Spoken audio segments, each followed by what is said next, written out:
Okay, welcome back. So now you are going to have this full force of gravitational waves from amazing possibility of cosmological phase transitions, and Thomas is going to talk about that on Blackboard, which is much easier for many of the youngsters to follow, and looking forward to it. Do I need to say more about? No, don't worry. Yeah, thanks a lot for the kind introduction and also for the invitation. It's my first time to India. I enjoyed this stay very much. Yeah, so I was asked to give 3 lectures on gravitational waves from cosmological phase transitions, and I checked a little bit what is the program, and I tried a little bit to avoid overlap. So I've seen you had an introduction to gravitational waves. So I will give you just a mini review on that. And you already had a talk by Riesgino on phase transitions last week, at least some of you. So I try to be a little bit light on the last part, which are simulations. But I think one thing which was not discussed at all is the energy budget of phase transitions. And this plays a pivotal role in the whole story. So the plan now is to give you an introduction today. So kind of a mini review of gravitational waves, what we want to measure and how it's produced. Then I'm going to talk a little bit about the so-called wave zone approximation, which leads to something which I used to call the Weinberg's formula. And then finally, at the end, I will try to give you a back on the envelope estimate, what we can expect roughly for the gravitational waves from phase transitions. Then the second lecture I will spend on this important aspect, the energy budget. And then the last one, I will move on to more recent things like simulations and also try to comment on pulsar timing arrays in the context of these sources. So everything will be at the Blackboard, at least the first 2 lectures. The last one will be a little bit more flashy with slides and eventually video. Let's see. Yeah, so I hope the first parts are a little bit slower, so it's easier to follow, and you can also ask more questions. Yeah, and otherwise, as I said, I try to avoid a little bit overlap with the other presentations. Okay, so first thing I wanted to do was give you kind of a historical overview of the whole story.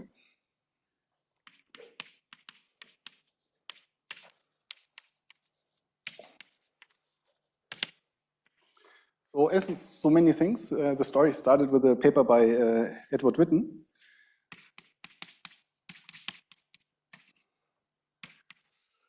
So this was in 84, and the paper was called The Cosmic Separation of Phases.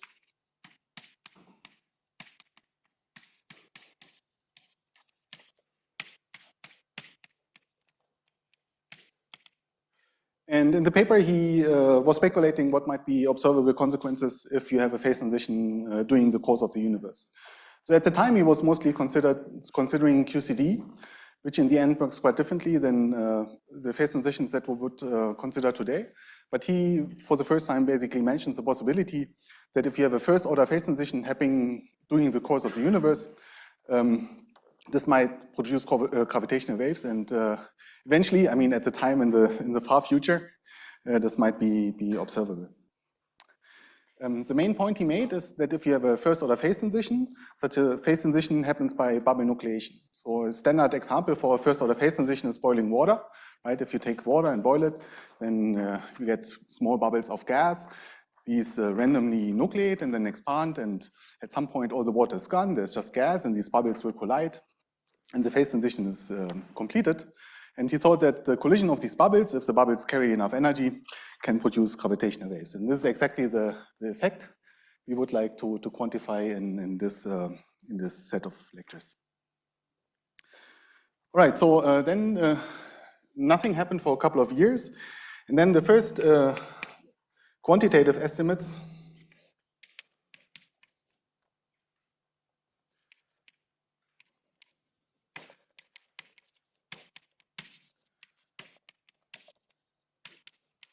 appeared in the 90s.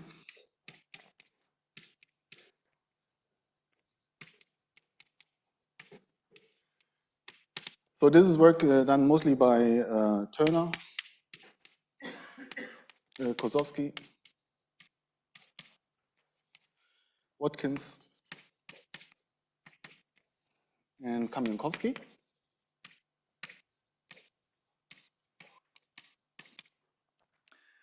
So this started with a paper in 91 and 92 by Kozowski, Turner, and Watkins,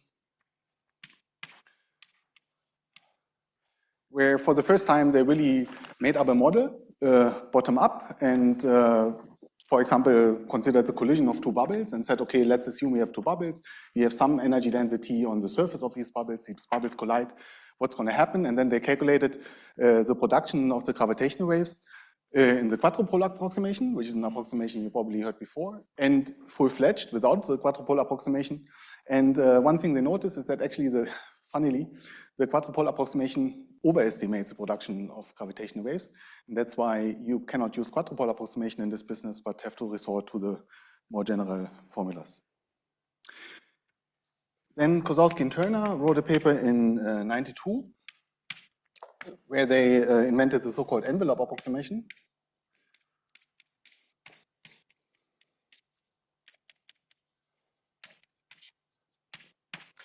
So of course you don't want to just collide two bubbles, you want to collide many bubbles, right? And this is a kind of complicated process, and at the time computers were not so strong. So their idea was to simplify the problem by just considering a certain configuration for the energy density. So the idea was to say, okay, let's say we have a phase transitions, and these bubbles nucleate and expand. So as long as they don't collide, nothing happens because both bubbles are still spherically symmetric. And spherically symmetric configurations don't produce gravitational waves. But as soon as they start to collide, they envisioned to approximate the system by the envelope. So they said, let's assume that the collided region is neglected, there's no energy density anymore, and only the envelope is considered, and we put energy density on the envelope. And this is a kind of process they simulated at the time with a relatively small number of bubbles, and got out the first spectrum of gravitational waves. So this is, of course, a really crass simplification compared to what's done today, as you will see. But still, I think the main idea is still there. There's some distribution of energy density, and it's mostly on these shells on the surface of these bubbles. And that's what we try to quantify.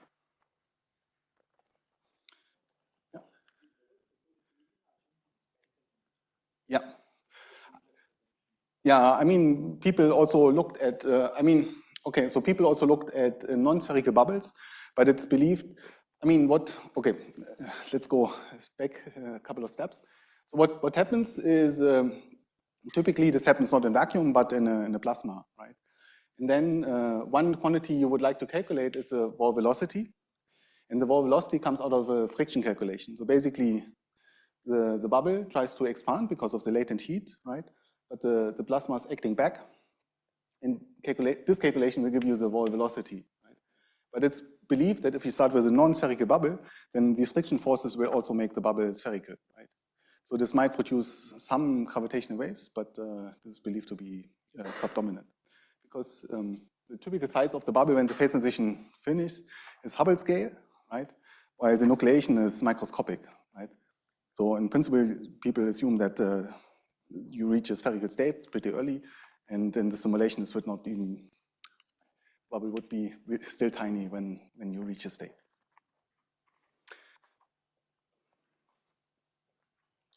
Okay, there was a last paper in this realm by Kamyankowski, Kozowski, and Turner in '93, where they actually did the first calculation of this second part, the energy budget. And we will come back to this in the next lecture. Okay, so this was kind of early '90s. And then nothing happened for another 15 years or so. So the field was dormant.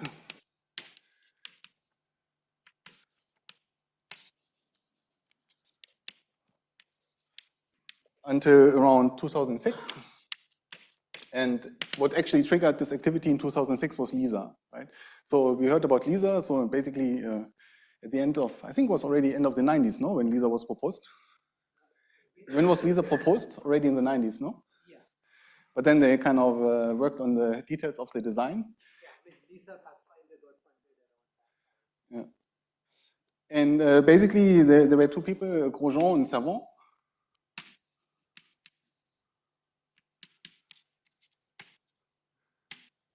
That made two important observations. And the first observation was that basically if you have a phase transition at temperatures which are around the electroweak scale, which are 100 GeV, then just by coincidence, the frequency of the gravitational waves that you produce in a phase transition would be millihertz. And as we've seen, this is the main sensitivity of LISA. So this, of course, LISA was not designed to see the phase transition, right? LISA was designed with these specifications for different reasons. So it's complete coincidence that with a machine like LISA, you also would see gravitational waves from a electroweak phase transition. And yeah, this was pointed out first in this paper, and they made a second important observation, and that is if the temperature is much larger than electroweak, which means basically out of reach of colliders, you can still observe the gravitational waves in other experiments like BBO or LIGO, basically frequencies which are larger than millihertz. Okay. Yeah, this can be anything. So just imagine, so between LISA and LIGO, there are 6 orders, right? So if you go 6 orders up from 100 GeV, you have this can be a GUT scale, for example, right? So if there's some GUT model where also you have a first order phase transition when the GUT is broken, this would give you gravitational waves in this regime and might be visible. And I think it's these 2 observations which then sparked interest in the field at the time.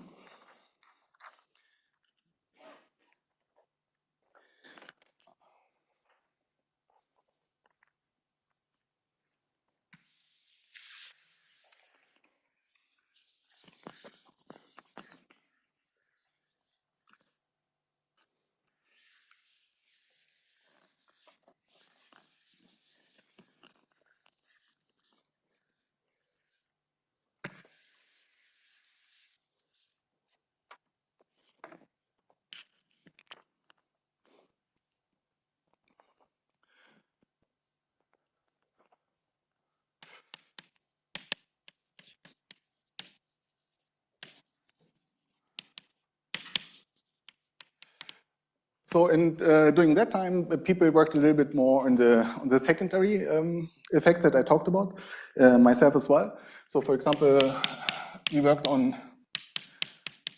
the envelope approximation. And I told you there were these simulations in the 90s. Now, if you have a computer from 2008 and can redo analysis from the 90s, of course, you have a factor 1,000 in computational possibilities and can really chunk out a spectrum in all the details, right? So in the 90s, they've just measured basically the amplitude and the rough peak, but basically 20 years later, you could really calculate a full-fledged spectrum and figure out the asymptotics. And then there were also developments in the context of this energy budget. In particular, there are so-called hybrid modes that have been figured out only in the 2000s. Then there was another really important development.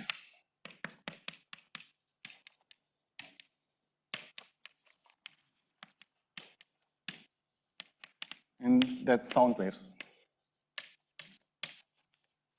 So up to this point, the picture was, well, you have these bubbles, right? And you have energy which is located at these uncollided regions, and these produce gravitational waves. But actually what the phase transition is doing, it's pushing the plasma around, right? And a large fraction of the energy actually sits close to the envelope in form of kinetic energy of the fluid. So the fluid is really collectively moving, right? Like sound waves. And when the phase transition is over, everything is in the new phase. So this would be the new phase.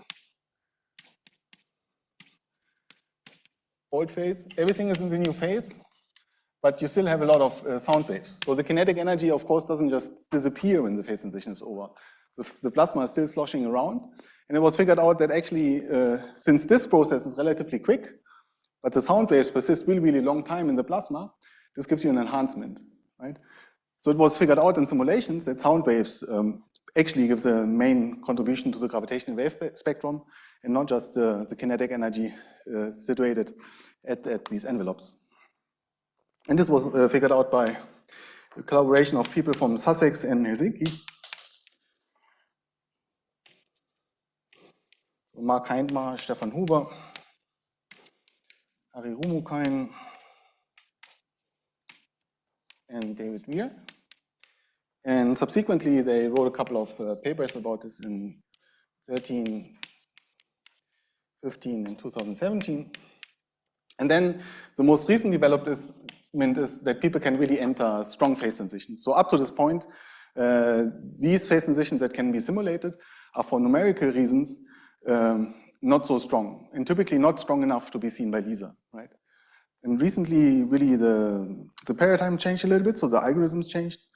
And now in the recent years, we basically can enter the strong regime and really check phase transitions in the regime that can be tested by LISA.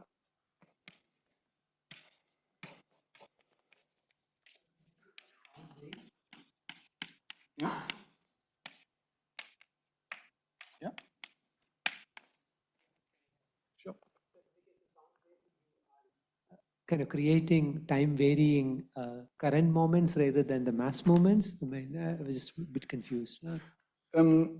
Well, these are really the usual sound waves that you have in any fluid, right? So there's nothing peculiar, and these, if you neglect the expansion of the universe, they would persist forever, right? Okay. No, what I'm saying, talking about whether this, the mass moments vary and current moments vary, giving gravitational waves, kind of analogy of that. So no, as you will see in the second part, what pushes the fluid around is the release of the latent heat, right?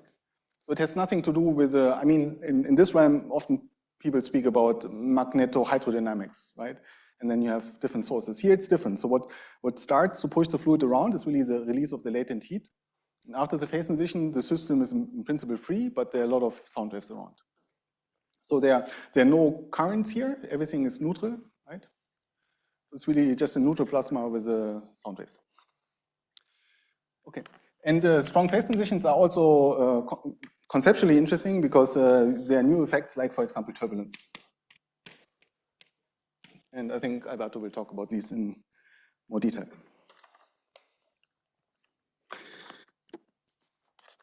All right, so that's kind of my personal historical overview of what was going on. And now I will start with a mini review of the gravitational waves.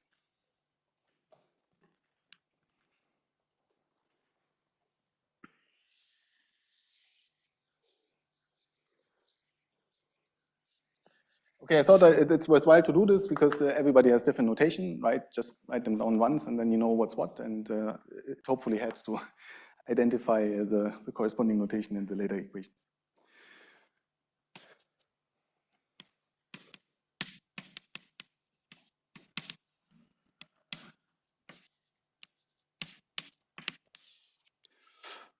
Okay, so the gravitational waves are solutions to Einstein's equation.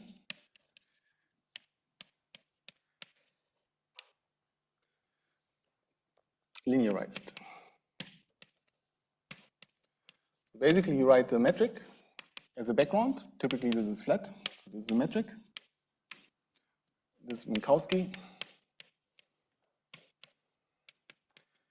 plus fluctuations. And you expand everything in these fluctuations. Am I allowed to ask questions? So what's the Einstein equation, or how does it look like, roughly? Should have seen it a couple of times, I guess, last week. So it's Riemann.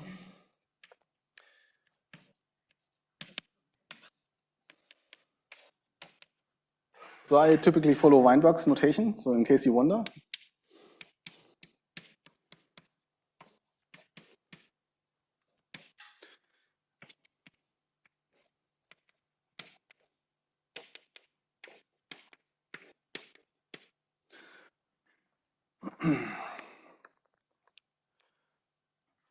Okay, so you have the Ricci tensor, you have the energy momentum tensor. This is still the metric. This is supposed to be 1 over 2. Sorry. And there's a Newton's constant, right? So Newton's constant is proportional to 1 over the Planck mass squared, right? So it has units 1 over energy squared. And then it's handy to make a new definition for this combination, which in Weinberg is called S mu, which is the source of the Einstein equation. Okay. So what is this guy? How do I calculate it? Anybody knows? Huh? Yeah, you contract exactly. So you start with the full guy, mu, nu, alpha, beta, and then you take a contraction. But roughly speaking, what does this guy contain? Yeah, exactly. That's the point I wanted to make. But in 2 steps, there are derivatives acting on the Christoffel symbol, right, and Christoffel symbol squared. And the Christoffel symbol will be something which is a derivative acting on our fluctuation. And basically, this guy will hence contain 2 kind of terms. There will be second derivatives acting on h and first derivatives acting on h squared. And at linear order, we will neglect these guys, right? So just by construction, this equation here will give you second derivatives acting on h is equal to some source. And if you figure out the spinoid, all the constructions, what you get is actually delta alpha, h mu nu, minus d lambda, d mu, h lambda nu, minus d lambda, d nu, h lambda, oops, this should be mu, nu, plus d mu, d nu, h lambda lambda is equal to minus, and there's a factor 2 showing up when you do the expansion, so there's minus 16 pi, did I forget the pi? No. Gn times the source. Okay. This is, of course, a horrible equation to solve. So the next step is you want to simplify this equation, and the best way to simplify this equation is to choose a gauge which is handy, right? And in gravitational waves, the most useful gauge is the harmonic gauge.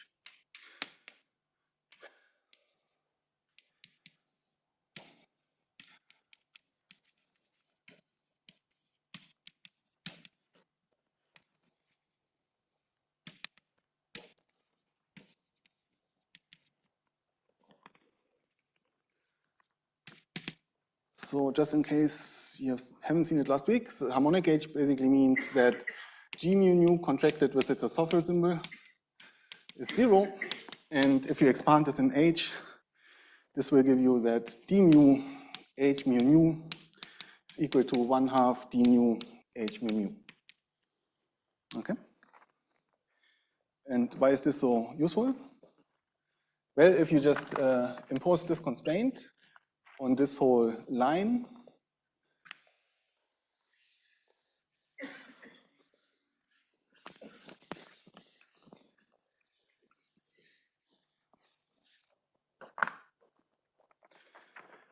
basically what you get is just a box times h is minus 16 pi g n times s mu nu.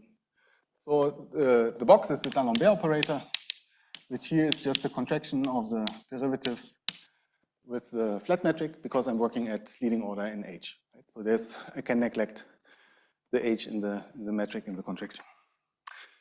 Okay, this is of course really useful because we've solved this equation before. In which context? Again? Yeah. Electrodynamics, right? I mean, somewhere in Jackson, there should be an equation which looks quite similar. The only difference is that this guy has 1 less index, right? There would be an A mu here, and then there would be a current here, right? And there's a box in between these guys, no? The same as in electrodynamics, and of course, there are old and tested ways of inverting this differential operator using the Green function method to get a solution out of this equation, right? Okay, but before we do this, let's assume a vacuum. So what happens in vacuum if you basically neglect the source? What kind of solution do you get for this kind of equation? Yeah, how's that called typically? Yeah, plane waves, no? Exactly. So plane waves. So h mu will be something which is called typically polarization tensor times this guy plus the Hermitian conjugate. And there's a constraint on K, and that's this one. No? It's just if you plug this in here. So every derivative will give you a K, and this equation basically means that K mu contracted is 0. Okay.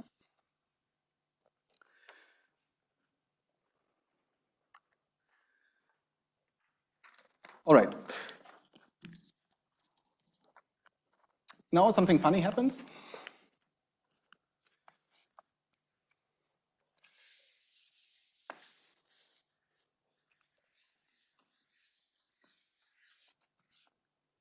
Namely the following. So in vacuum,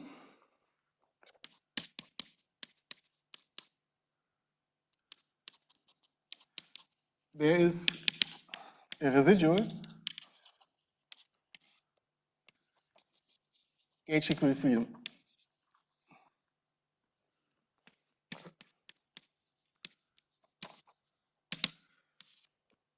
So what do I mean by that? Well, this guy is part of the metric, right? So if you do a coordinate transformation, this guy will change, and we use this change in order to impose the harmonic gauge and get rid of these terms, okay? So now, on top of this gauge constraint, we also impose the equation of motion, this one, and it turns out that if you don't have a source and you impose this equation, actually there's another gauge transformation that you can do. Namely, you just multiply k mu alpha mu plus alpha mu k mu. And this is consistent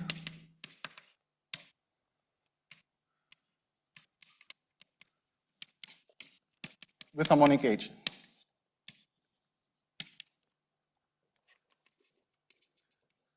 Okay? I mean, of course, you can always do a gauge transformation, and you might end up in a different gauge, right? But the funny thing here is that once you impose the vacuum equation of motion, you can do this gauge transformation, and this is still consistent with this constraint. So basically, you can impose another gauge constraint, okay? Why is this important?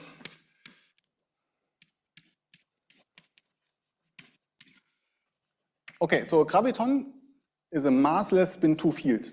So how many degrees of freedom should a massless spin 2 field have? 2. Okay, so H mu nu is a symmetric 4x4 matrix. So how many degrees of freedom are in there? How many? 10. So how many constraints are harmonic gauge?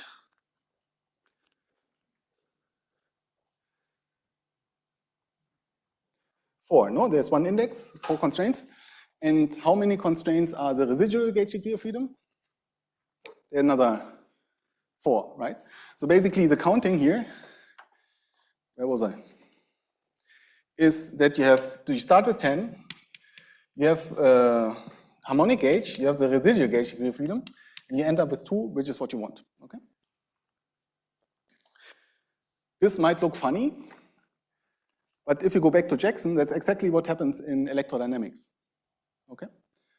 So in electrodynamics, we have also an equation, which is Maxwell's equation. And how does Maxwell's equations look like? I mean, let's do this offline. So how does Maxwell's equation look like before you fix the gauge? Say again? There's another d nu mu a nu is proportional to the source, no? Something like this. Okay, and then typically what you do in order to get the wave equation, you go to Feynman gauge, yeah, Feynman gauge, which is d mu. Sorry, did I mess it up? No. D mu a mu is equal to 0. Okay, then this guy drops out. Then we have the same equation we had before, right? And now I can go to the vacuum. Then I have solutions. A mu polarization tensor in this vector times e to the I kx. plus emission conjugate. And then at this stage, I also have a residual gauge degree of freedom, right? Because I can do E mu goes to E mu plus alpha times K mu, right?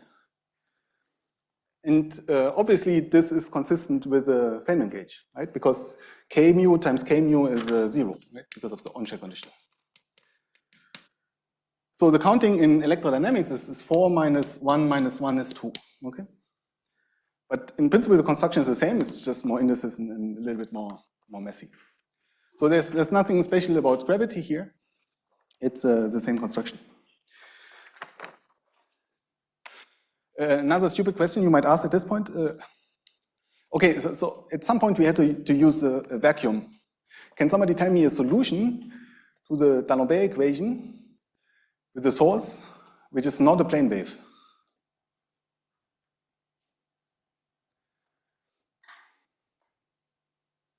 Okay, I mean, I kind of cheated, no? I said, well, we're in vacuum, there's no source, all the solutions are plane waves, and you just believed me, right? And it's also true. But this also means if you're not in vacuum, if you have a source, there are solutions which are not plane wave. Otherwise, I would have made this statement earlier, okay? So what's the solution which is not plane wave? Everybody knows one. It's Coulomb potential, no? Or Newton's potential. It's 1 over r, so, right? I mean, you have a box, A mu, is equal to 0, and I just look for a solution where this guy is 0, right? Then I get, and where the A0 just depends on x, right? Then this equation will look like Laplace of A0 is equal to 0, and the solution to this is, of course, Coulomb's potential. So if I have a source, sorry. Okay. So not everything in this goes back to what you said. No, there's always a near field and a far field, and a midfield eventually. And the far field are basically the plane waves. And in the near field, some of these assumptions are not true, so you should be a bit careful. All right. Okay, so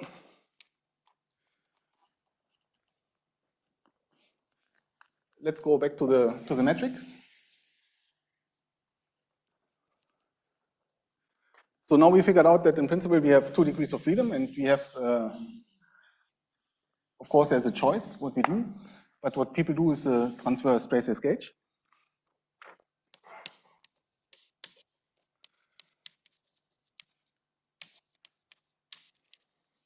And in this gauge, basically the polarization tensor has only 2 degrees of freedom, and these are, you can call H plus and H cross.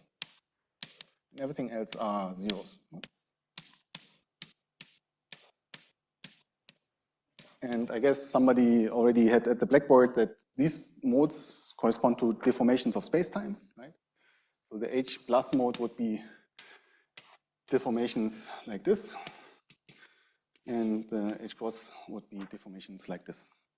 So if a gravitational wave passes by, the metric changes, and the runtime of light changes because of this.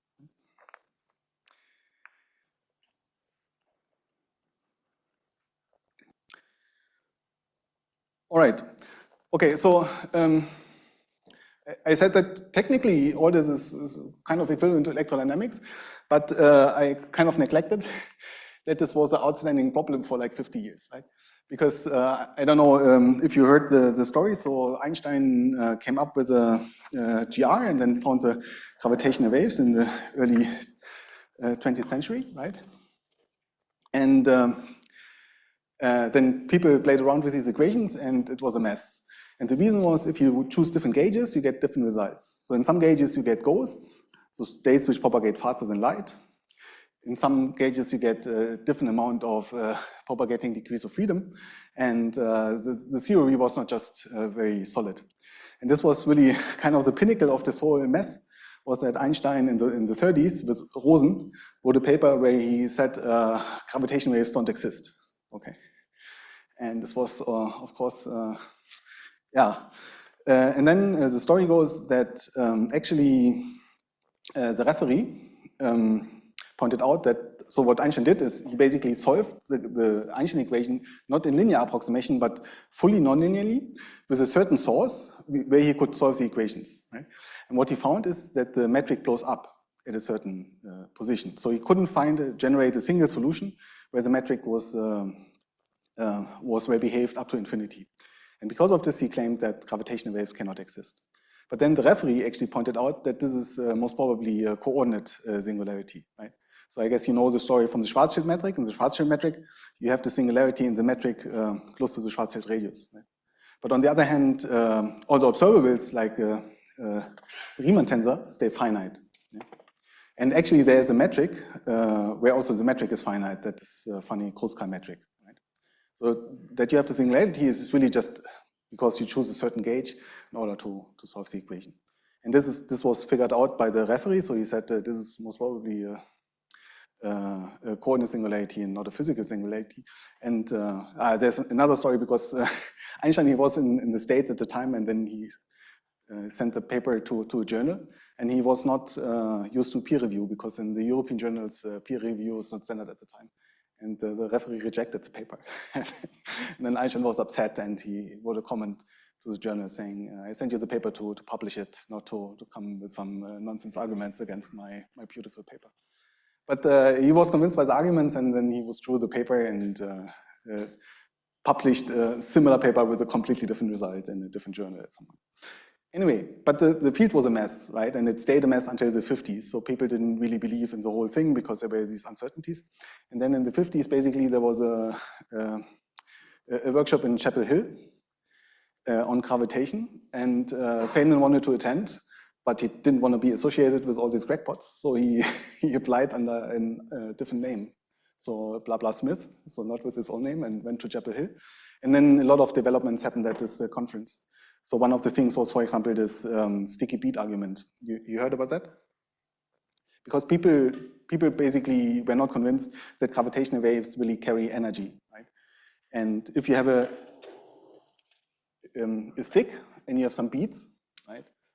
And the gravitational wave moves, passes by, then the beads move, right? That's what some people said. The other people said, well, the beads stay and the stick shrinks, right? So all of them were convinced that something moves, but they were not consistent what moves. But then basically the sticky bead argument is, well, if you have these beads and you glue them lightly to the stick, then there will be friction, and this will produce heat, right?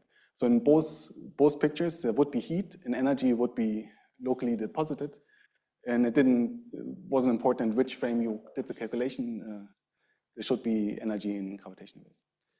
Anyway, and there were a lot of mathematical developments, and at the end of all the mathematical developments is the result that you should use harmonic gauge, right? So if you use harmonic gauge, all of these problems go away, and that's why everybody's using it. Okay. We also have say it again? I mean, Bondi and others developed. Yeah. This he was part of the story, exactly. So there was a question how to construct really observables out of this context. Okay. Anyway, let's move on. So in most of the experiments, like LISA and also PTA, what we measure is the field itself, right? So H, so in the equation we had before, in the runtime differences, there's always a fluctuation H showing up. Okay? In cosmology, we are not so much interested in H. What we're interested in is are gravitons as a radiation component. So what we want to know is how much energy is in the gravitons when they have been produced. So it's more the energy density.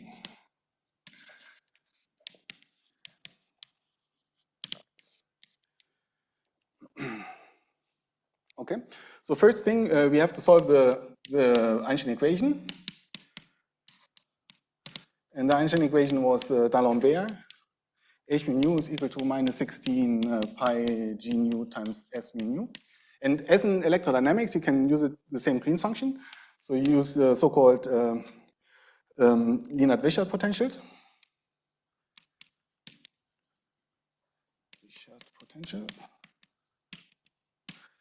which is the retarded Green's function, and then you can just write this guy as 4 times Gn integral over d3x prime. The source evaluated at the retarded time. This is retarded time divided by the distance. Okay. And after that, one can do one more approximation, and that's a so-called wave zone approximation.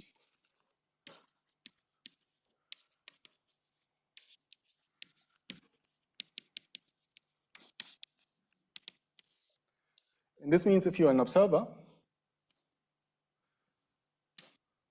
and you have some source of gravitational waves,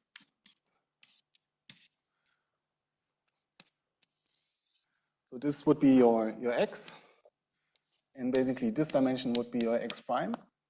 You assume that x prime is much smaller than x. And if you use this, you can write the x minus x prime, which is actually a vector, which is the square root of x minus x prime, x minus x prime.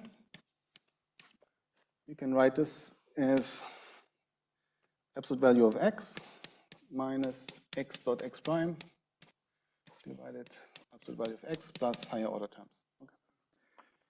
And this expansion you can now set into here, and then you get the following expression. So this is relatively straightforward algebra.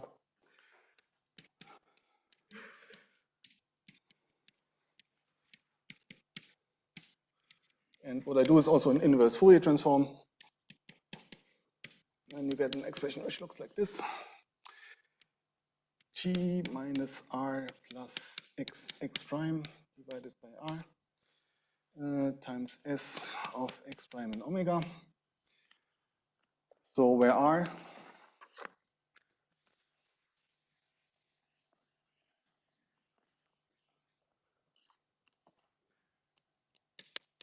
just shorthand notation, R is just the absolute value of x, and S of x prime and omega is the Fourier transform of S of x and t.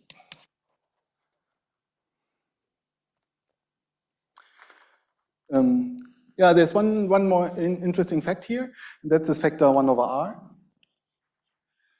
So if you go away from the source, the field only decreases like 1 over r, right? And that is different than if you measure power. If you measure power, then the power would go like 1 over r squared, right?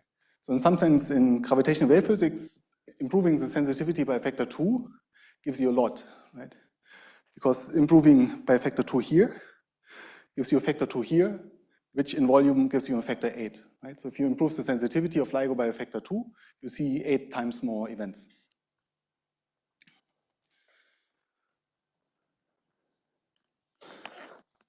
Okay.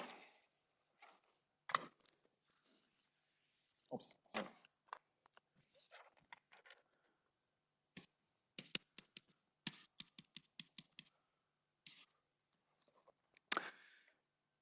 All right, so next what we wanted to calculate is the energy momentum tensor of gravitational waves.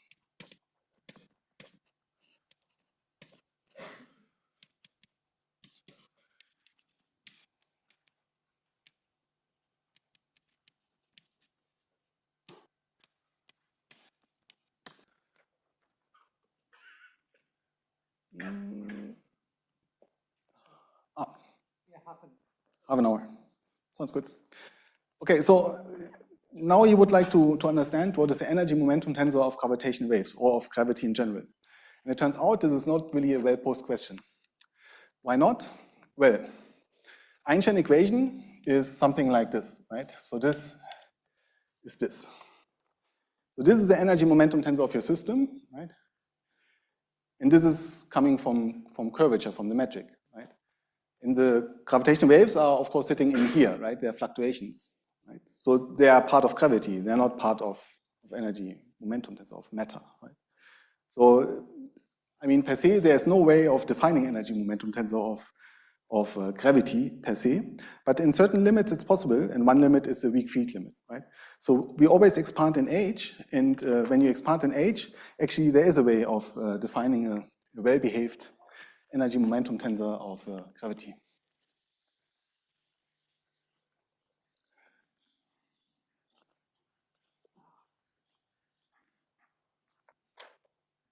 So let's say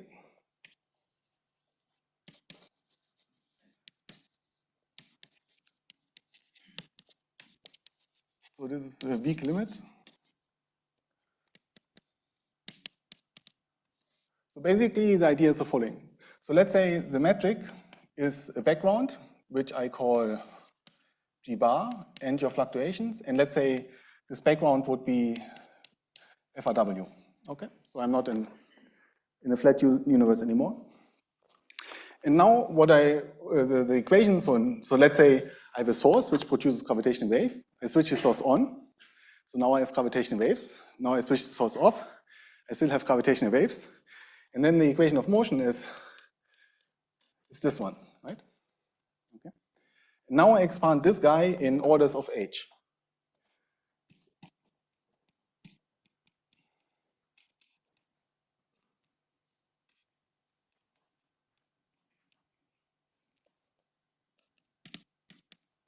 Okay. So what does this guy contain? So this guy contains, so we figured out there are second derivatives in this guy, right? So this guy contains derivatives acting on the FRW, right? So this guy contains the background, stuff like A dot. Okay? But no H. This guy is made from the gravitational waves, but this is zero because we are in vacuum. Okay? We just solved this equation. So this guy is now H squared and contains my gravitational waves. Okay? And the idea is now to interpret this guy. So the sum of these two guys has to be zero, right? Which means if this guy is not zero, my background has to change. Okay? So basically the conclusion is that the terms of order h squared will change the background cosmology.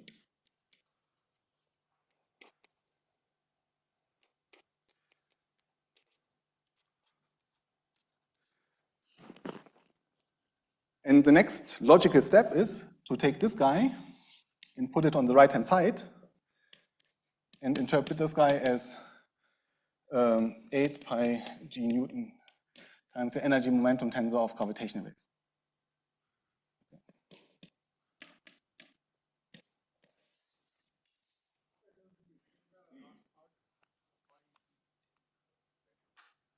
Say it again? This? Okay, this is of order h squared. Okay, this is something we calculated. It contains the gravitational waves, and it's not zero. The sum of these two guys has to be zero. So I have to change my background in order to make this equation zero. So if you think in terms of cosmological fluctuations, even though this guy is a tensor, this guy will contain a scalar, and these scalars will source the background. So out of tensor squared, you can make scalars, right? Like h mu, h mu. Okay.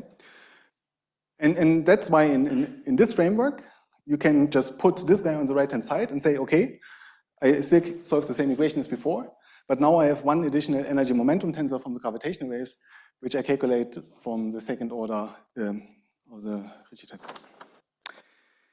All right. So from here on, everything is again like in electrodynamics.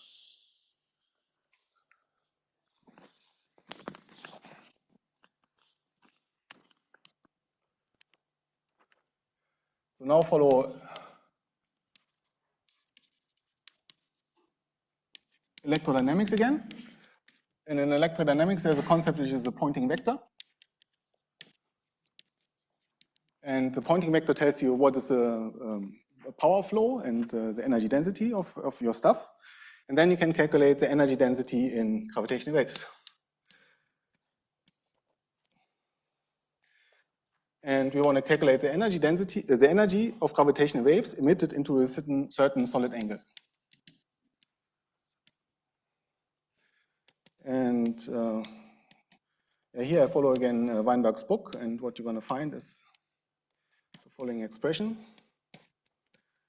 Lambda nu star of k and omega times t lambda nu, it's supposed to be a lambda, minus 1/2 t lambda lambda absolute value squared, evaluated again at k equal to omega times x divided by r.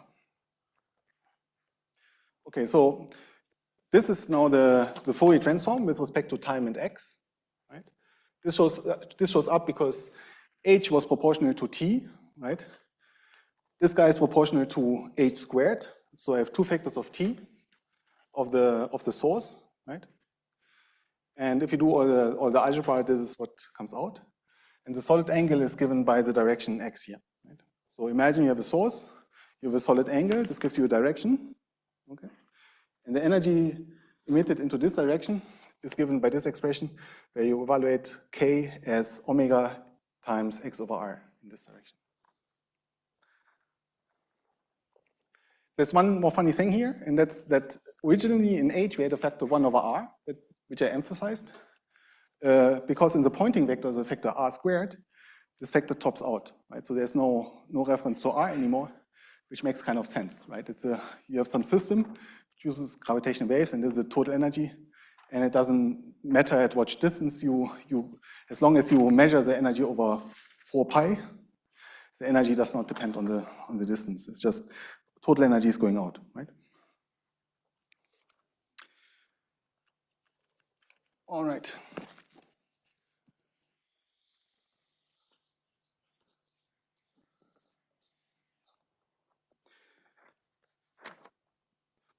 Okay, so summary.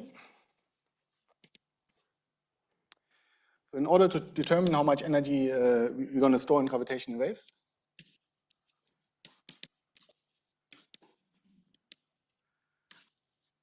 so we want to determine how the phase transition produces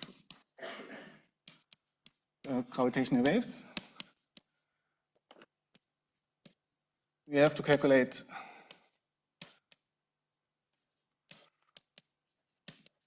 the T mu nu of the source, Fourier transform it, and plug it into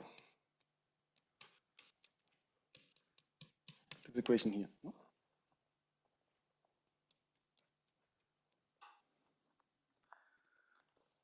All right, there's one or two more steps that typically are done. So one is this relationship in star can be simplified.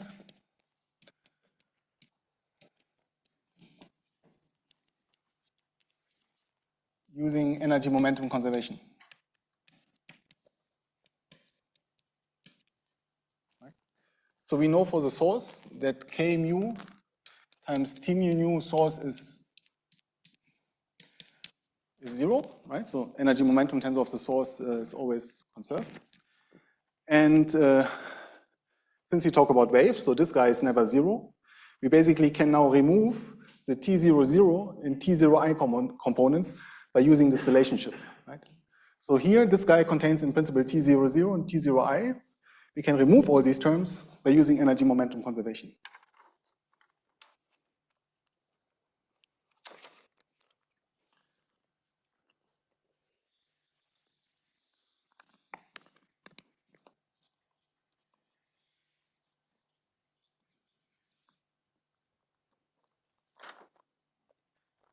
And then what you get is that the gravitational waves solid angle can be written as 2g nu integral d omega squared. And then there's a large tensor, A, B, I, J, and this is contracted with the spatial parts of the energy momentum tensor, evaluated at omega and omega x divided by r. Okay, so this guy is a projection tensor.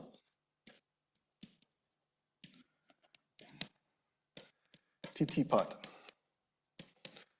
And yeah, just let me, just 1 second, let me write down everything and then we can discuss. So this can be written as Aij PBJ minus 1/2 PAB PIJ, where P is delta AB minus K hat A K hat.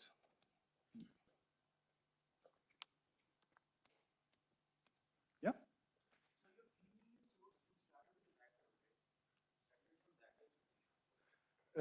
Vectors. I started what?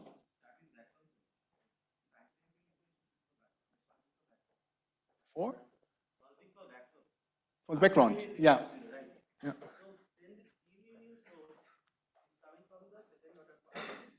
Yeah. Which one? This one? Yeah, this is one of the funny things that you can check. If you're in the weak field limit, you mean that this guy is conserved, or which one?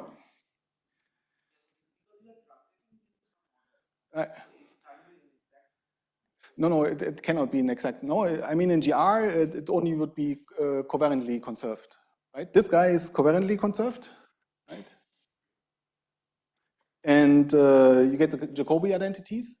But it turns out that if you do this order by order, then this guy is actually not covariantly conserved. So basically, the d mu of the R mu to second order is of order h cubed. This is something you can check. It's also done in Weinberg. I mean, it's not absolutely necessary, but let's say it's required for the interpretation that this guy is really an energy momentum tensor, right?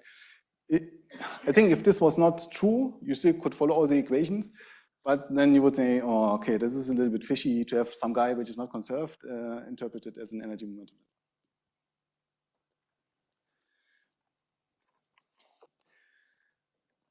All right, so, okay, so this lambda guy is the projection on the TT part, and one can write it in terms of the projection on the two transverse modes, right? So this is a projection, so this is a normalized vector, so Ka is equal to 1, okay? This is a projection operator, right? So what are the properties of a projection operator? Say it again? P squared is P. Exactly. I guess with this guy, you can easily check this for yourself. No, if you square this guy, there's a delta guy, there are two k squared guys, and there's one k to the 4 guy. The k to the 4 guy, it's one of the k squared guys, and you get the same thing again. What's the trace of this guy? Of this guy? Of course, typically it's 0, 1, or infinity, but in this case, it's none of them. Say again? No, the trace of this guy, if I just trace this guy. So A are spatial indices, right? They run from 1 to 3. So this is a 3 by 3 matrix. And the trace of this is 2, no? You project out the longitudinal one. Yeah, and the two transverse ones are left over, right? And that's also why I have a minus 1/2 here, right? So if you contract this guy, any of the indices with a k, this guy gives you 0. So for sure it's transverse, right? But now you want to check if it's traceless, which means you want to take the trace. And if you take the trace, you get a p squared here, which is a p, okay? You get a trace over p here, which is 2. And minus 1/2, this guy gives you 0. So by construction, this guy is transverse and traceless. So now, at this stage, well, I'm not sure if it's a good question, but in this part of the proof, I never used TT gauge, right? I just used Lienert-Wiechert, which is probably not even in TT gauge. I plugged it in here, and what I got out is this TT projection. Okay, so this came out. I didn't put it in, right? But it has to come out because this isn't observable. It cannot depend on the gauge, right?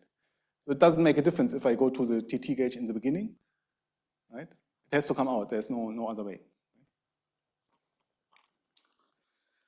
All right, and this is basically the relationship that you need to use. So you basically simulate your stuff. You measure the spatial part of the energy momentum tensor. You feed it into this equation, and you get out the energy density in gravitational waves. 20 minutes, really good. This includes discussion or not? Yeah. Okay, then let me start with a little bit discussion of the phase transition, and then I think I will do the back on the envelope next time. Yeah, if you need more time, it doesn't matter because I didn't prepare the last lecture yet, right? So I can take all the time.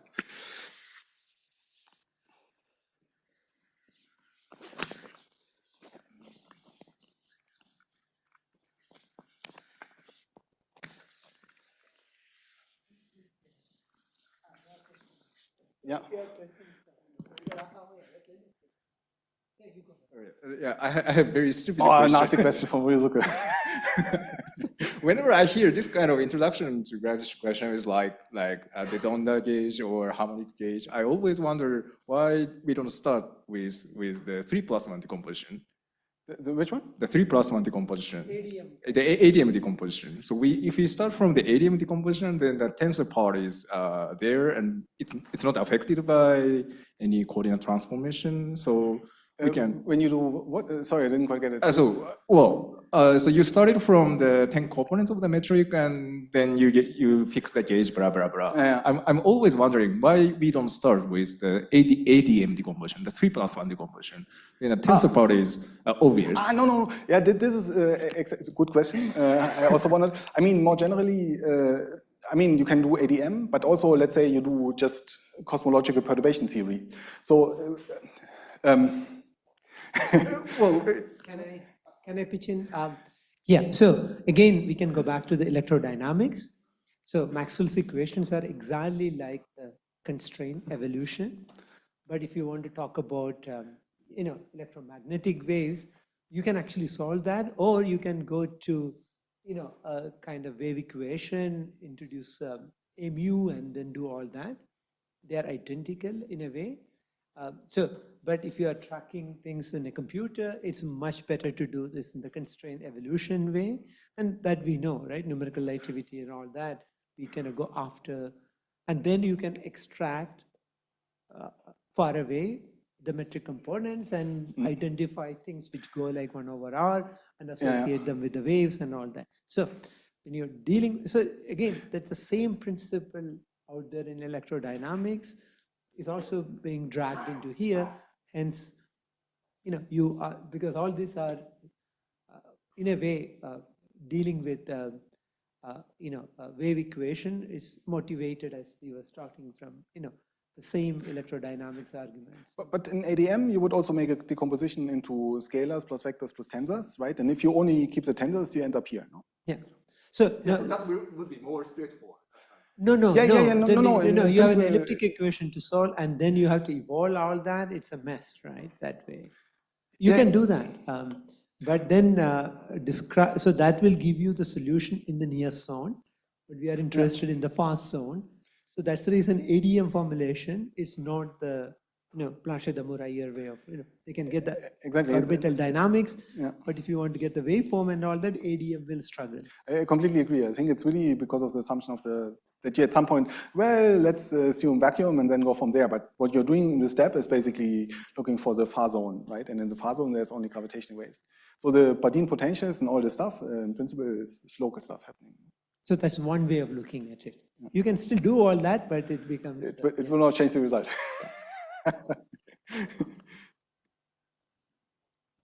So, hello, yeah. So I think I got a little confused in the Poynting vector analogy part. So there you mentioned that in a total solid angle of 4 pi, the energy coming out is basically does not depend on the distance. That's what this formula is telling us. But isn't the background metric FRW? Shouldn't there be a expansion because of that? Sorry. I went back and forth. So in principle, in assuming this, I assumed it's flat, right? So it's, I mean, in most of the derivation, there is no background here, right? I just use basically the FRW to motivate why the Poynting vector is the h squared term of the, So that in this step, I kind of use it for the motivation, but otherwise, everything else is in flat background. And we will see that flat background is, for the phase transition, a good approximation, because the phase transition happens quite quickly, and the expansion can be neglected. But a good question. Okay, so we can go ahead. All right, then I think I can start talking about cosmological phase transitions.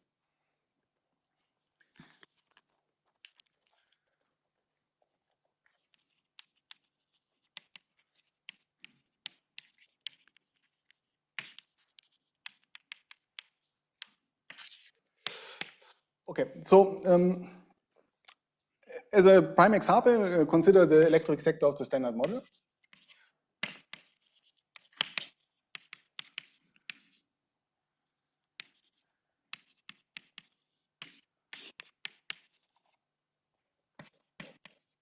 So who knows what the Higgs mechanism is?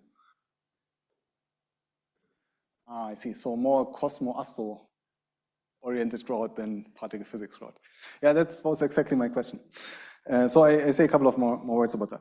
So what you do in the standard model is you assign a potential to the Higgs. So one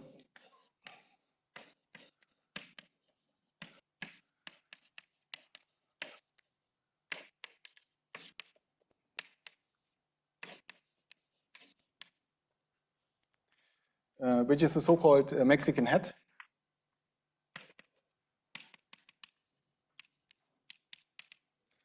Meaning that this guy is lambda over 4 phi squared minus phi 0 squared. And this will look like a Mexican hat. So phi here is a SU2 doublet, right? So there are 4 degrees of freedom, and that's why it's called a Mexican hat. But the point here is that you assign a potential which is symmetric, right? So you can flip this and it's still the same. But the vacuum will be either of these 2 points. So the system will either go here or here, and by making this choice, it will break the symmetry, right? So if the vacuum is sitting here and you flip, then obviously you change the state, right? Okay, so basically this is by construction. So you want the Higgs field to break the electrosymmetry, and that's why you assign this potential. So now what you can do is you can calculate temperature corrections to this potential as a function of the temperature. And then what you find is various things can happen, but one interesting thing, the one we are interested in, is that eventually 2 minima might coexist. So at finite, the second minimum might develop.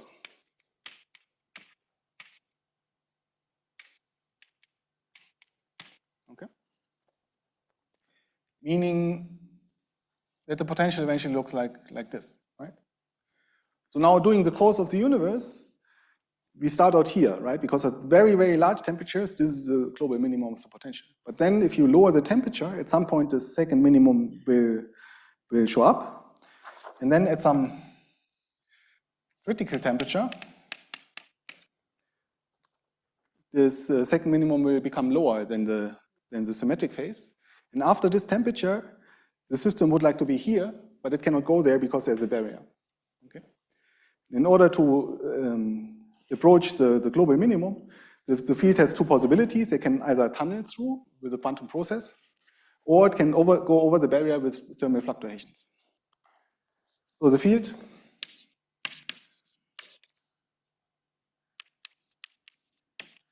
can overcome the barrier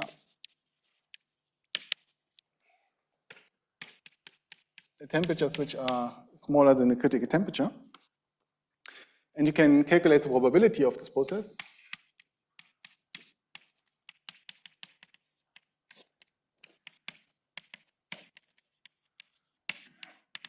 And roughly the probability per volume and time would scale like t to the 4, e to the minus s.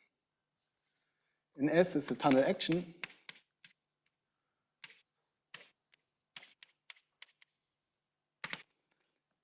And This is S3 over T, or S4 for vacuum and thermal, where Sn is the Euclidean action.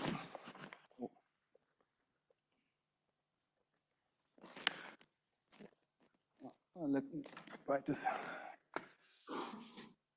So Sn is Euclidean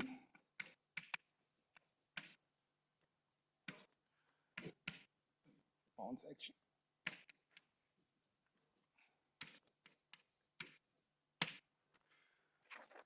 Okay, so I don't want to go into the details. For most parts, this is all the set question. How to calculate this goes back to Coleman. I just wanted to say there are certain regimes where you can understand what's going on. So for example, at the critical temperature, the field cannot tunnel, right? The field will start tunneling once the second minimum is lower than the symmetric one, which means at the critical temperature, this action has to be infinite, okay? Likewise, if it happens that this barrier goes away at some point, then this action will drop to 0 and the process will become classical. In any case,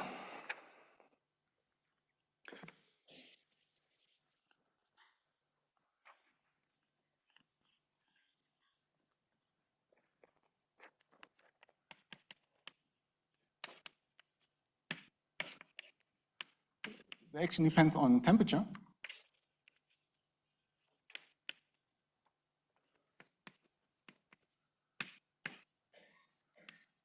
And hence on time. Okay? Which means that the probability increases exponentially in time.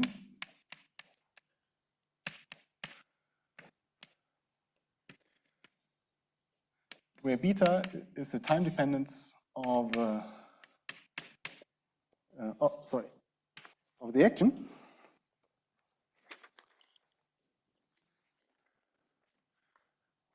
So this is supposed to be T. And since the time dependence is coming from the temperature dependence, you can also write this as this guy. And since the temperature goes like a to the minus 1, you can also write this as minus h the temperature ds dt.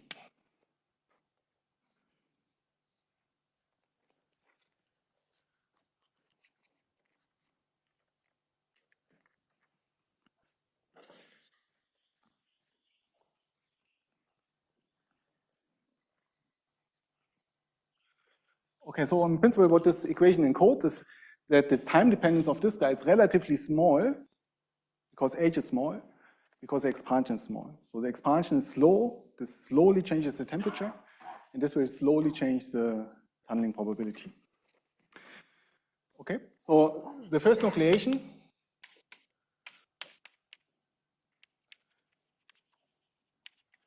per Hubble volume will happen when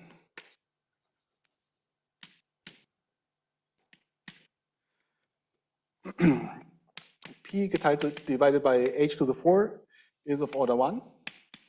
And you can check that this corresponds to S is equal to 4 times the log of T over H, which is 4 times the log of the Planck mass divided by T.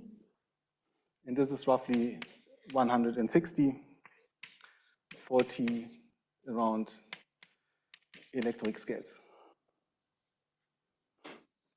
And this means that beta over H, which is roughly minus the logarithmic derivative of S with respect to temperature, is also roughly of the same order as S, which is roughly 100. Okay. So this means, this is the comment we had before, so H is 100 times larger than H, which means the phase transition happens relatively quickly. Right? So this time scale showing up here, the time scale is smaller than H. Right? So the conclusion here is phase transition happens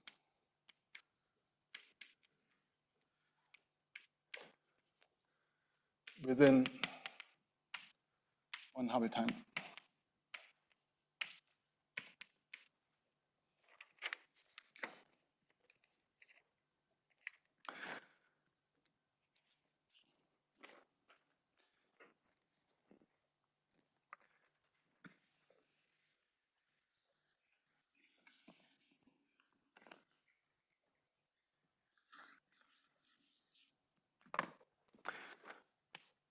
All right, so just to give you an idea, let's say we are at the time t0 when the first bubble is nucleated.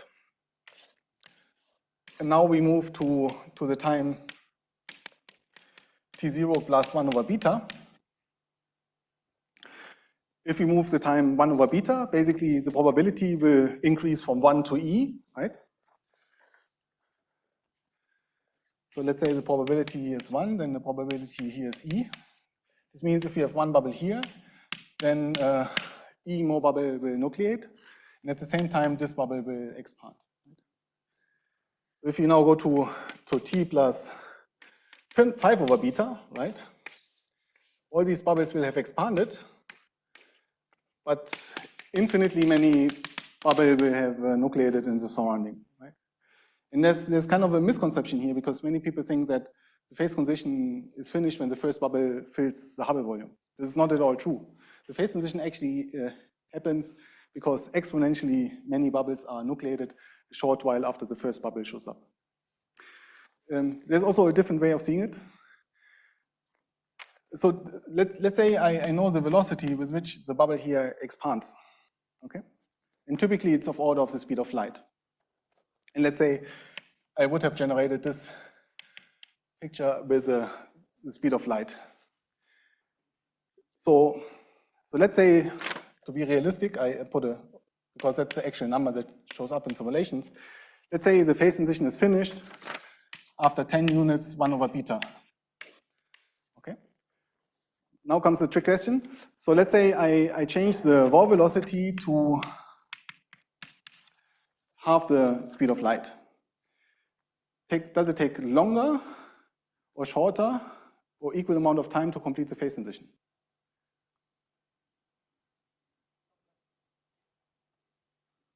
Who's for longer? Nobody will be for anything, okay. Huh? Yeah, it will be equal. It's a little bit counterintuitive, but one way of seeing this is the following. So let's say the box size here is L. 2 minutes, that's enough. And then I finish. So let's say the box size here is L, and let's now consider half the speed, but box size L over 2, okay? So how will this change? Well, the probability will now drop by a factor 8 because my box, the volume is a factor 8 smaller, right? But let's say I shift a little bit in time. So instead of t, I go now, I wait a little bit because in principle, if I have a factor here, e to the t minus t0 times beta, right? I can absorb this factor in t minus t0 plus delta t times beta, right? So I can absorb this factor up here, right? So this means the first bubble will show up later, okay? Because the box is smaller. First bubble shows up. Let's say I move now again the time 1 over beta, okay? So now the picture will look the same. So the bubble velocity is only half, right? The box size is only half. So it's basically the same picture, but it's half as large. Right? Now the probability here and here is the same. It's increased by a factor e, right? Which means it's exactly the same picture. The same will happen here. Right? So phase transition finished here, took the same time to finish, but the phase transition happened a little bit later, logarithmically, right? It's just a small effect, so everything happens later, but the time it takes is the same. So the duration of the phase transition is independent from the bubble wall velocity. It's a little bit not intuitive, and that's why I wanted to point it out. Okay, so a last thing, because of this, one can right away, let's say you do a simulation and you have a box size, you then, okay, so the duration of the PT does not depend on the wall velocity, and one immediate consequence is that the number of bubbles in a certain volume can be estimated to be beta times L over V cubed. Okay? And there's a numerical factor here. And this in turn means that the typical bubble size can also be estimated to be V over beta. Okay? And of course, this bubble size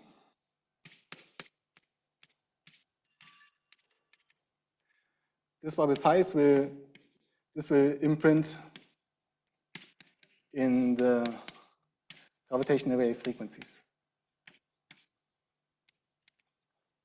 Okay? And this is what I'm going to do next time. So I'm going to estimate the frequency produced by a phase transition and also the energy density. Okay, thanks. Questions?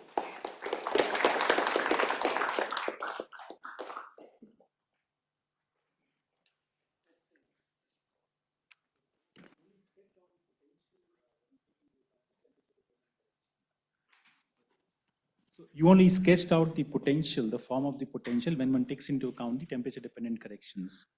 But how does one go about calculating it? How do they depend on the temperature? Or the potential is calculated? Yes, that the yeah, VT. this is of course whole field by himself, no? Yeah, but just to understand. Yeah, so in the last lecture, in the talk, I have a couple of examples for models where you have a phase over phase transition compared to the standard model. But in standard model, it's known that at least with a single Higgs with a current mass, also the electroweak transition is not a phase transition, it's a crossover, right? So I don't think I have the time to go into detail how to calculate the potential. This is a little bit messy and technically demanding because of infrared effects. I see. But there are techniques on the market, and people do this since a long time. So I would say people have a robust grasp at how to do this, but it's a quite large field, yeah. And this S that you're writing, this tunneling action, essentially is from the true vacua to the vacua, which is now induced by the temperature-dependent correction, right? Yeah, exactly. So I had a question regarding the first part of your talk. So you mentioned that sufficiently strong phase transitions can lead to a situation where there is turbulence after the gravitational waves are produced. Where what? The turbulence in the plasma after the gravitational waves are produced. So can that change the thermalization time in the plasma after the phase transition has finished? The thermalization time? Yeah. What you mean by thermalization? So when the phase transition is occurring, it departed from the thermal equilibrium, and then after some time thermal equilibrium has been achieved, that duration, can this turbulence affect that duration? Well, the picture I have in mind is that local equilibrium is always attained really, really quickly, right? So because this happens on microscopic scales. So on macroscopic scales, the only thing you can have is local equilibrium plus sound waves, right? Because sound waves are not damped, right? The turbulence will change this time scale in the sense that if the sound waves can decay into, what turbulence does is it takes fluctuations and cascades them to smaller scales until at really, really small scales, they go into heat, right? So in this sense, turbulence is one of the channels where you can destroy sound waves, right? And this can really change the dynamics at late times. And this will also be important for the signal, because basically the lifetime of the source basically is proportional to the spectrum, right? In this sense, yes, but everything microscopic and local will happen really, really quickly on a really, really short time scale. The motivation for this question was regarding baryogenesis. So thermalization takes a key role in that. So I was thinking whether that can be. Yeah, no, in this sense, I think this would be tough. Any other questions? Oh, okay. So about the tunneling probability, you said there are two two cases. One is the thermal case, and the other one is the vacuum case. And this sounds like analogy with the Safarian process and instanton process in the vacuum transition. And but in that case, in the Safarian case, there must be some saddle point solution with let's say one unstable mode. Safarian is like a saddle point with a unstable mode, right? So in this case, do you implicitly assume that there is some saddle point solution with a one unstable mode? Okay, in some sense, I would say the thermal solution you can interpret as a saddle point solution of the 4D space. No, in some sense, I think there is a one-to-one correspondence to this Valoron. Really, I mean, what's really different here is that when you calculate the vacuum transition. Okay, so basically what basically quantifies which one is more relevant. Okay, so if you at finite temperature, you can interpret finite temperature as a compactified force dimension, right? And the question is now if the 4D bubbles are smaller than this dimension or not. If they're larger, then they cannot exist, and then the vacuum tunneling is not valid. Then in this case, you would only have the thermal fluctuation. But in the opposite case, in principle, you have two competing effects, but in almost all models, the thermal fluctuations are much more important. They're not as suppressed as instanton. No? Instanton, you would say it's e⁻⁻⁻ over I4 or whatever. It's not as bad, no, because you still have a bounce from one minimum to the other. But typically, it's a factor 10 larger than the S3 action. So it's not as relevant. But to come back to your question, I think the S3, in my mind, can be interpreted as a Valoron, no? Because it's a time-independent solution to four-dimensional equations in some sense. No? I see. Thank you.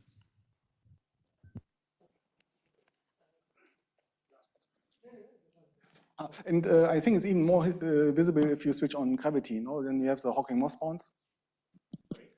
If you include gravity, they have the Hawking-Moss bounds, Hawking-Moss solution. No? Hawking-Moss. No? Yeah.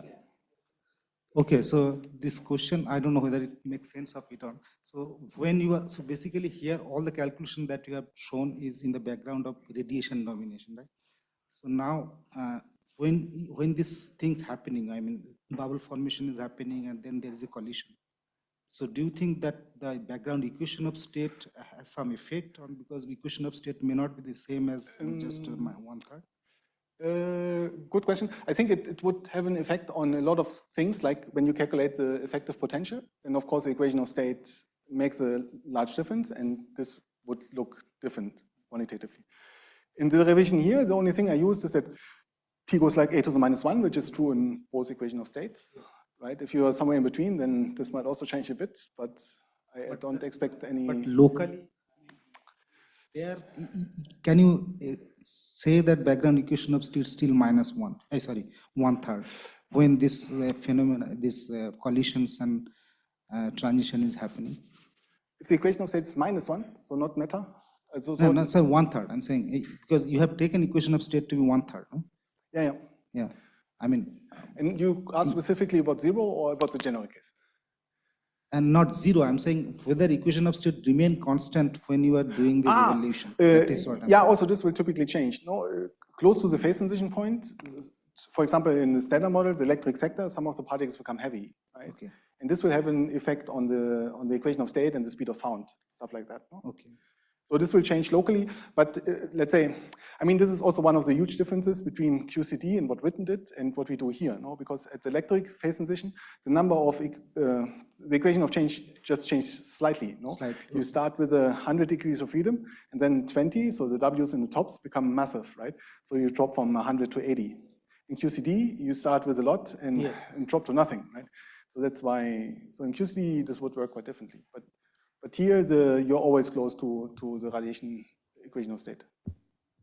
So in a supercooled phase transition, so here, in a supercooled phase transition, since we have a lot of vacuum energy, so will there be one situation where it might be like the equation of state parameter, it will be vacuum dominated the universe before the reheating happens. So in that case also the omega might change substantially, right? Which might have implications in this as well.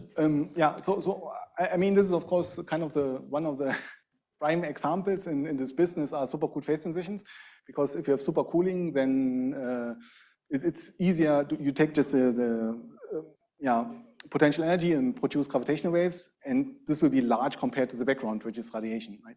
So it's one of the prime examples which are studied in this context. And if you do this, in principle, you have to be a little bit more careful. For example, to say phase transition happens when S is equal to 140, not a good idea, right? So many of these things you have to redo and revisit. Another thing which will often fall apart is we always assume that you have a steady state, that the bubble expands with a constant wall velocity, right? If you have a lot of supercooling, meaning you're almost in vacuum, and then it's not clear what the bubble is doing, right? Then you have to redo the friction calculation, what Andrew was talking about. Yes, that was exactly my question, because not only the S calculation we can still do depending on the T value and the Hubble parameter value, because essentially is a gamma and H relation, but the bubble dynamics would be I think. I think the only thing you cannot break down is basically that beta over H is larger than 1, no? So you always have to be in the regime where this is at least like 3, right? Because otherwise you don't have percolation, you end up in internal inflation, right? So in some sense, that you don't have internal inflation makes your life easier, because at least this is typically fulfilled.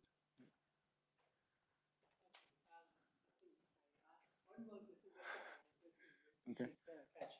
So I just wanted to know why the probability remains same even with the change of bubble velocity, bubble wall velocity.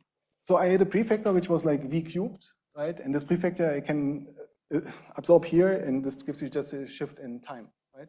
So now I go from T0 plus delta to T0 plus 1 over beta plus delta, right? So the time changed by 1 over beta, which means that the probability changed by a factor E, right? So that's why, in principle, this history is completely consistent with this history, just a little bit shifted in time. Okay, thank you. Let's